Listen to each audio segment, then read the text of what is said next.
regrets parce que je pense qu'on a loupé une belle occasion de prendre des points face à une belle équipe mais qui avait quelques blessés.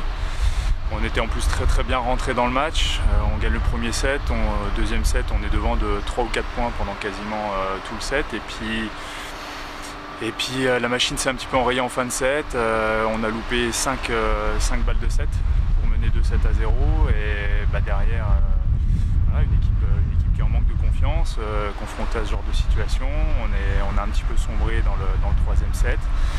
On avait réussi à revenir encore, même scénario dans le quatrième, où on est devant 3-4 points.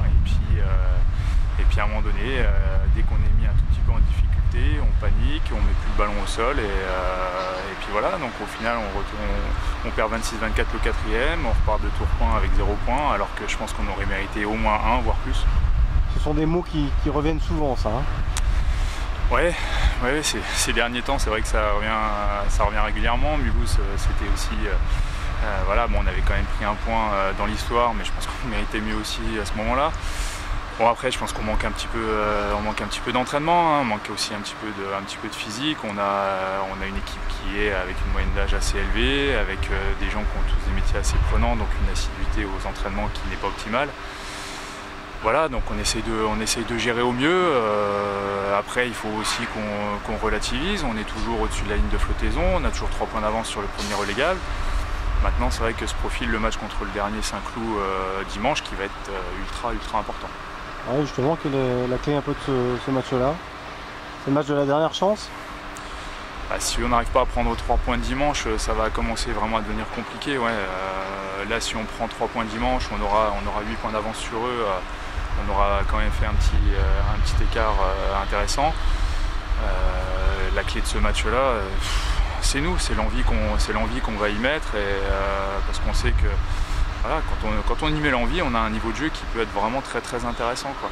Et on l'a encore montré dimanche. Le seul problème, c'est qu'on n'arrive pas à le maintenir sur un match complet. Et ça, voilà, il va falloir vraiment qu'on se concentre.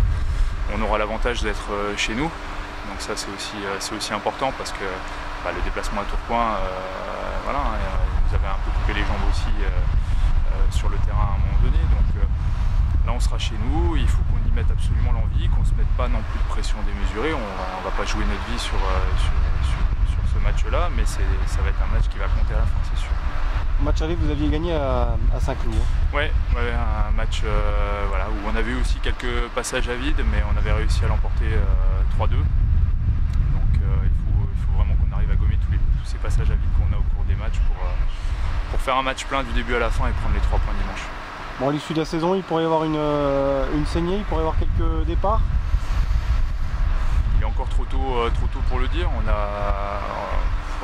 a une équipe avec une grosse moyenne d'âge. On a tous nos métiers. Il y a plus de la moitié de l'équipe qui n'habite pas en plus sur place à Saint-Dié, donc des joueurs qui font la route aussi pour venir aux entraînements 2 fois par semaine avec les vies de famille.